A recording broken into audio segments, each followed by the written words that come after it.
British advanced pain clinic, నొప్పి మాయం, surgery దూరం. For appointments 9155515563. నమస్కారం, వెల్కమ్ టు ఐ డ్రీమ్. ధర్మ మార్గం విత్ విజిత కార్యక్రమానికి స్వాగతం.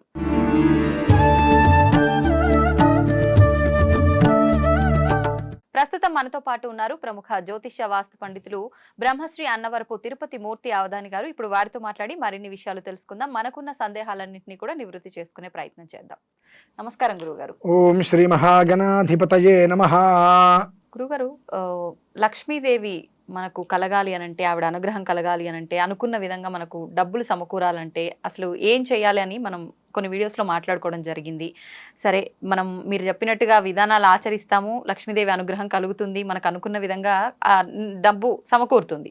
మరి వచ్చిన డబ్బు నిలవకుండా ఎక్కడికక్కడ ఇప్పుడు ఒక 50,000 సంపాదించాము అని అంటే అందులో 40,000 కాస్త ఈఎంఐలకని, ఇళ్ళ రెంట్లకని రకరకాలుగా వెళ్ళిపోతూనే ఉన్నాయి తప్ప డబ్బు అనేది ఎక్కడ మిగిలేటట్టుగా కనిపించట్లేదు ప్రస్తుత రోజుల్లో.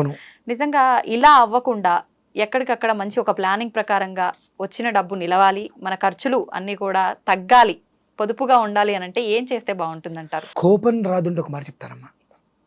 ఇవాళ వాతావరణం ఎలా ఉందంటే నిరంతరం యుద్ధ ప్రతిపాదిక. యుద్ధం చేయకపోతే మనకు బ్రతుకు లేదు. ఇవాళ మీరు, నేను, ఆయన, ఈయన ఎవరైనా సరే ప్రతిరోజు లేచిన దగ్గర నుంచి రాత్రి వరకు యుద్ధం చేస్తూనే ఉండాలి, పోరాడుతూనే ఉండాలి. పోరాడట్లేదా వేరే వ్యక్తికి మనం ఆహారం అయిపోతున్నాం. ఇందులో ఒక మనిషిని తప్పు పట్టడానికి కూడా మన దగ్గర అర్హత లేదమ్మా. ఎట్లా అంటే మీరున్నారు, నేనున్నా, మనకి వాళ్ళ భగవంతుడి వల్ల ఈ ప్రజెంట్ ఉన్న పరిస్థితుల్లో ₹1 అవసరం లేదనుకుందాం. కానీ ఇంకొక వ్యక్తి ఉంటాడు, అతనికి కుటుంబ జీవన విధానం నడవాలి అని అంటే అతనికి టార్గెట్ పెడతారు. నెలకి ఇన్ని క్రెడిట్ కార్డులు అంటగట్టాల్సింది ఎవరికైనా సరే టార్గెట్. అతను అట్లా అంటగట్టకపోతే అతను కుటుంబం పోషణ వెళ్దు. అతను కుటుంబ పోషణ కోసం, భార్య బిడ్డల కోసం అతను ఏదో ఒక రకాలు, నీకేం పర్లేదు నేను చూసుకుంటా, అంత దీని ఎంత అవుతుంది అని చెప్పి మీకు అంటగట్టేశారు. బాగానే ఉంది. అప్పటి వరకు కూడా మనకు లేనిపోయిన అవసరాలన్నీ కూడా అప్పుడు మనకు ఆ క్రెడిట్ కార్డు మన దగ్గరికి రాగానే మనకు అవసరాలు గుర్తొస్తున్నాయి. మనకి ఎందుకు మంది కాదు కానీ పక్కన పడేట్లా, మనం కూడా పక్కన పడేస్తున్నావా? పక్కన పడేట్లా. అది చూడంగానే 45 రోజులు టైం ఉందిగా, మనం వాడుకుందాం, కట్టేద్దాం అని అనుకుంటున్నాం. క్రెడిట్ కార్డ్స్ పైన ఆఫర్లు కూడా ఉంటాయి కదా అదే అని చెప్పి మనం వాడేస్తున్నాం. కానీ 45 రోజుల తర్వాత మనం వాడే డబ్బు మనం కట్టగలమా, కట్టలేమా, మనకు వచ్చే ఇన్కమ్ ఎంత ఉంది, ఈ ఇన్కమ్లో మనం ఎన్ని ఖర్చులు పోతున్నాయి, ఎన్ని ఖర్చులు పోతే ఎంత మిగులుతుందో మనం కట్టగలమా అనేటువంటి ఆలోచించి ఇట్లా వాడేస్తున్నాం. కట్టట్లా వాడు అంత కట్టేసి వెళ్ళిపోయాడుగా, రికవరీ వాడి ఇంకోటి వస్తాడు. ఇక నోటికి ఎంత మాట వస్తే అంత మాట. ఎందుకంటే మీ మీద కక్ష లేదు అతనికి, మీ మీద కోపం లేదు, అతని జీవితం అది, జీవన విధానం. అతను మిమ్మల్ని గట్టిగా ఏదన్నా అరిచో గిరిచో డబ్బు తీసుకెళ్ళకపోతే అతని కుటుంబం గడవదు. వ్యక్తిగతంగా మీ మీద ఎలాంటి కక్షలు ఉండవు, కానీ అతను భుక్తి వెళ్ళాలి కుటుంబం. ఇది జీవితకాలం ఇంతేనా? దీనికి ఎక్కడికైనా ఒక చోటుకి రావాలనుకునేటువంటి దానికి ఇందాక మనం ఒక వీడియోలో చెప్పుకున్నాం, ఇంట్లో దుమ్ము ధూళి ఏది ఉండకూడదు అని చెప్పి. దుమ్ము ధూళి మన ఇంట్లో లేదు అని అంటే కుబేరుడు అంటే ధనవంతుల జాబితాలో మనం జరిపినట్టేనండి. ఎట్లా? మామూలుగా కూడా దీనికి ప్రధానంగా రేపు అమావాస్య రోజు నాడు ధూమావతి అమ్మవారి ఆరాధన చేయటం వలన మంచి ఫలితం పొందుతారు.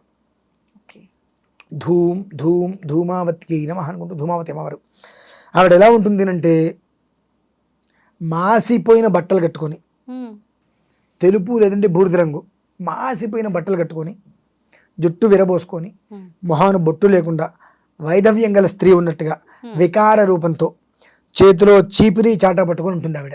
దశమహావిద్యల్లో ధూమావతి అమ్మవారు అలా ఉంటుంది. ఆవిడ మొత్తం అంతా శుభ్రంగా క్లీన్ చేసి చెత్త అవతల పడేస్తుంది. ఆ చీపిరితో మొత్తం క్లీన్ చేసి చాటతో ఎత్త అవతల పడేస్తుంది ఆవిడ. అలా కూర్చొని, అంటే ఆవిడ వచ్చి ఓడ్చడం కదా నేను అనేది, ఆవిడని ఆరాధించడం వల్ల మనకు అలా జరిగేది. మన ఇంట్లో ఎప్పుడైతే కనుక దుమ్ము ధూళి లేదో మనం ధనవంతుల జాబితాలో చేరిపోయినట్టే. ఇప్పుడు కొంతమంది ధనవంతులు ఇళ్ళకెళ్ళండి మీరు, వాళ్ళకేం లేదు, రోజు అందులోంచి గ్లాస్ తీస్తాడు, శుభ్రంగా తుడుస్తాడు, మళ్ళీ అక్కడ పెడతాడు. అతని పని రోజు అదే, వచ్చి గ్లాస్ ఐటమ్స్ మొత్తం ఒకరు తుడుస్తాడు, ఇంకో ఐటమ్స్ మొత్తం ఇంకొకరు తుడుస్తారు. వాళ్ళకి వేరే పని ఏమైనా ఉంటుందా? వాళ్ళకి నెలకు ఒక 15,000 20,000 జీతం ఇస్తారు. ఇట్లా ఒక 10 మందికి జీతం ఇస్తున్నారంటే నెలకు వచ్చేటప్పటికి 2 లక్షల జీతాలు పోతున్నాయి. సంవత్సరానికి 24 లక్షల జీతాలు ఇస్తున్నామంటే భగవంతుడు ఆ పొజిషన్లో నేను ఉంచినట్టే కదా. ఆ పరిస్థితి మనకు రావాలి. ఈఎంఐ అనేటువంటి భారం నుంచి మనం బయటపడాలి. ఆలోచన వచ్చి మనకు బ్యాలెన్స్డ్గా జీవితం మనకు కావాలనుకుంటే ధూమావతి అమ్మవారి ఆరాధన శ్రేయస్కరం అమ్మ. కానీ ఇవి ఉగ్రదేవతలు ఆరాధించకూడదు అంటారు కదా గురుగారు. చాలా తప్పు. దేవతలలో ఉగ్రము శాంతము అనేటువంటిది ఉండదమ్మా. మనం ఆరాధించే విధానాన్ని అనుసరించే ఉంటుంది. ఇప్పుడు మీకు ఓం నమ శివాయ తెలుసుగా. ఈ ఓం నమ శివాయ 5 అక్షరాలతోటి చనిపోయేటువంటి మనిషిని బ్రతికించవచ్చు, బ్రతుకున్న మనిషిని చంపేయచ్చు. మరి ఓం నమ శివాయ ఉగ్రమా? కాదు కదా. అంటే ఆ సాధన చేసేవాడు ఎలా సాధన చేస్తాడో అలా శక్తి వస్తుంది వాడికి, అంతే. అమ్మవారిలో ఎలాంటి దోషం లేదండి. మనం ఎలా ఆరాధన చేస్తే, ఇప్పుడు ఒక విషయం చెప్తా. ఒక తండ్రికి కూతురు ఎంతో గొప్పగా కనిపిస్తుంది, కనిపిస్తుందా? అన్నయ్యకి చెల్లెలు చాలా గొప్పగా కనిపిస్తుంది. అలాగే పక్కింటి ఆవిడ ఎంతో అందంగా కనిపిస్తుంది. భర్తకి భార్య వచ్చేటప్పటికి నాయన దీన్ని నేను తట్టుకోలేనరా భగవంతుడు అనిపిస్తుంది. అంటే నీ చూసే చూపు. తండ్రికి కూతురుగా స్త్రీనే, చెల్లెలుగా స్త్రీనే, పక్కింటి ఆవిడ స్త్రీనే, నీ భార్య స్త్రీనే. కానీ నువ్వు చూసే చూపు ఎలా ఉంది? ఆ విధానాన్ని అనుసరించి ఒక మనిషికి గొప్పగా ఉన్నత స్థాయిలో కనిపించినటువంటి కూతురు ఇంకొక మనిషి దగ్గర వచ్చి నేను దీన్ని భరించలేనురా అంటున్నాడు. చూసారా? అంటే అక్కడ మనం చూసే విధానాన్ని అనుసరించి ఉంటుంది. మంచిగా చూసామనుకోండి మంచిగానే కనిపిస్తుంది, లేదనుకోండి ఆయన కూతురుగా చూస్తే ఆయన కూతురుగానే కనిపిస్తుంది. నా భార్య అనుకుని చూస్తే అలా గొప్పగానే కనిపిస్తుంది. సో అలానే అమ్మవారి విషయానికి వస్తే మనం ఏ విధానాన్ని అయితే అనుసరిస్తామో ఆ రకంగా ఆవిడ మనకి ప్రత్యక్షం ఇస్తుంది. మరి ఉగ్రంగా ఎందుకు కనిపిస్తారు వాళ్ళు అంటే రాక్షసుల్ని భయపెట్టడం కోసమే. అంటే రాక్షసులు అంటే లోపల ఉండేటువంటి రాక్షసత్వం ఉంటుంది. అమ్మో ఆవిడంత ఉగ్రంగా ఉన్నారు, ఆవిడ పూజ చేస్తే మనకి ఏం జరుగుతుందో మనం జాగ్రత్తగా ఉండవనేటువంటి విషయంలో ముందర స్థితిగానే ఆ భయాన్ని దృష్టిలో ఉంచుకొని పాపం చేయకుండా ఉంటారని చెప్పి కాస్త వాళ్ళు అట్లా ఉగ్రంగా కనిపిస్తుంటారు. కానీ ఉగ్రదేవతలు కదమ్మా. ఆ ధూమావతి అమ్మవారి ఆరాధన కనుక చేసినట్లయితే ఎంత శుచిస్మితంగా శుచిర్భూతంగా ఉంటుందంటే వాళ్ళ కుటుంబము. ఏం లేదు, ఆవిడనేం లేదు నాకు ఇది పోవాలి, నాకు ఇది పోవాలి, నాకు ఇది పోవాలని ఆరాధించి నాకు ఇది కావాలని పిలవద్దు. ఆవిడ వరకు వస్తే నాకు ఇది కావాలని చెప్పద్దు. నాకు ఇది పోవాలి, నాకు ఇది పోవాలి, నాకు ఇది పోవాలి, నాకు ఇది అంటే మన చుట్టూతో ఉండేటువంటి నెగిటివ్ పోతేనే పాజిటివ్ లోపలికి వస్తుంది. నెగిటివ్ ఉందనుకో పాజిటివ్ ఎక్కడ వస్తుంది? రాదు కదండి. సో అలానే మన చుట్టూతో ఉన్నటువంటి నెగిటివ్ విపరీతంగా ఉంది. ఆ నెగిటివ్ ఉండటం వల్ల మనం పాజిటివ్గా దేన్ని మనం తీసుకోలేకపోతున్నాం. కాబట్టి రేపు అమావాస్య మంచి రోజు, చాలా విశేషమైంది. మా తల్లి నాకు ఈ కష్టం పోవాలి, ఈ నష్టం పోవాలి, నన్ను ఇబ్బంది పెట్టేటువంటి ప్రతిదాన్ని నా నుంచి దూరం వెళ్ళిపోవాలి అని అమ్మవారికి ఆరాధన చేసుకొని అమ్మవారికి సంబంధించిన కొంత హోమం ఉంటుంది కొన్ని ద్రవ్యాలతో, ఆమెను తృప్తిపరచండి. తద్వారా ఏమవుతుందంటే ఏ ద్వారంలో నుంచి నీలోనే నెగిటివ్ వెళ్ళిపోయిందో అదే ద్వారం నుంచి పాజిటివ్ మొత్తం లోపలికి వస్తుంది. సో ఎప్పుడైతే కనుక నీ ఇంట్లో దుమ్ము ధూళి అనేటువంటిది మొత్తం అడుగు బయటికి గెంటేసిందో నీ దగ్గర లేదు అనే మాట లేదుగా. ఇంకా 100 మందికో 10 మందికో ఎంతమందికో నువ్వు నీ ఇంట్లో ఎప్పుడైతే దుమ్ము ధూళి అని బయటికి వెళ్ళిపోయినాయో నీకు తెలియకుండానే 10 మంది నీ చుట్టూగా ఉంటారు. 10 మంది నీ ఇంట్లో 10 రకాల విధానాలు అనుసరిస్తూ ఉంటారు. 10 మందికి నువ్వు జీతం ఇస్తున్నావు, ఏం చేస్తున్నావు, కానీ 10 మంది కుటుంబాలని నువ్వు పోషించగలుగుతున్నావు. నీ ద్వారా 10 మంది కుటుంబాలు భోజనం చేస్తున్నాయి. అంటే ఆ పరిస్థితి నీకు ఎవరిచ్చారు? అమ్మవారు ఇచ్చింది. ఎందుకు ఇచ్చింది? నువ్వు ఆవిడని ఏం కోరావు? అమ్మా ఇది నాకొద్దు, ఇది నాకొద్దు, ఇది నాకొద్దు.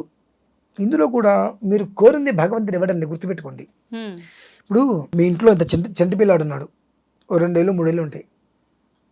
వాడు చాకు తీసుకుంటాడు, మీరు ఒప్పుకుంటారా? వాడు నాకు అదే కావాలంటాడు, మీరేం చేస్తారు? వేస్తారు కదా.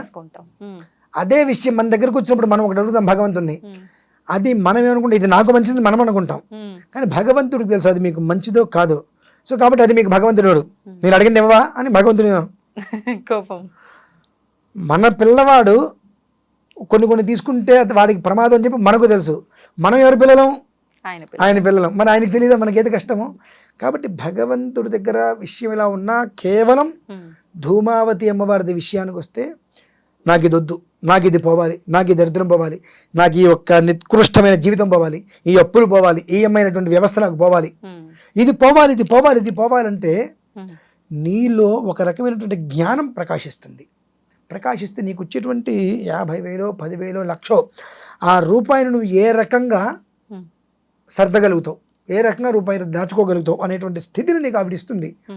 1 కోటి రూపాయలు సంపాదించే వరకే కష్టం అండి. ఆ 1 కోటి రూపాయలు జాగ్రత్తగా నేర్పరిధనంగా ఫిక్స్డ్ చేసుకుంటే దాన్ని అదే సంపాదించుకుంటుంది. ఆ స్థితి అనేటువంటిది నీకు ఇస్తుంది. అయినప్పటికీ కూడా నేను ఇంకా గొప్పతనంగా ప్రదర్శన చేయాలనుకుంటే ఎవడేం చేయలేడు. నీకు ఈ సమస్యలు వద్దు, కష్టాలు వద్దు, ప్రశాంతంగా బ్రతకాలనుకున్నప్పుడు అవి ఆరాధించు. నీకు ఇవన్నీ దూరం చేసేస్తుంది. నీకు రావాల్సిన ప్రతి ఒక్కటి నీ చుట్టూతా ఏర్పాటు చేస్తుంది. అవి వచ్చిన తర్వాత కూడా దాంట్లో ఆ ఇచ్చినటువంటి దాంట్లో తృప్తి పడకుండా ఇంకా ఏదో కావాలని కోరుకుంటే అప్పుడు నీకు మళ్ళీ యథావిధిగా మొదటికి వచ్చేస్తావు. కాబట్టి రేపు అమావాస్య రోజు నాడు ధూమావతి అమ్మవారి యొక్క ఆరాధన కనుక చేసుకొని ఆవిడికి హోమం చేసి ఆవిడికి ఇవ్వవలసినటువంటి ఆహుతి యజ్ఞద్రవ్యాలు ఆవిడికి సమర్పణ కనుక చేసినట్లయితే ఆ చీపిరి చాటా పట్టుకొని ఇల్లు మొత్తం శుభ్రంగా కడిగి ముగ్గులు వేసి పెడుతుందండి అమ్మవారు. అంత నీట్గా చల్లగా హాయిగా ఉంటారు ప్రతి ఒక్క కుటుంబం కూడా. ఒక్కసారి ఒక చిరు ప్రయత్నం చేసి చూడమండి, వాళ్ళే చెప్తారు అది విషయం అయితే. ధన్యవాదాలు గురుగారు.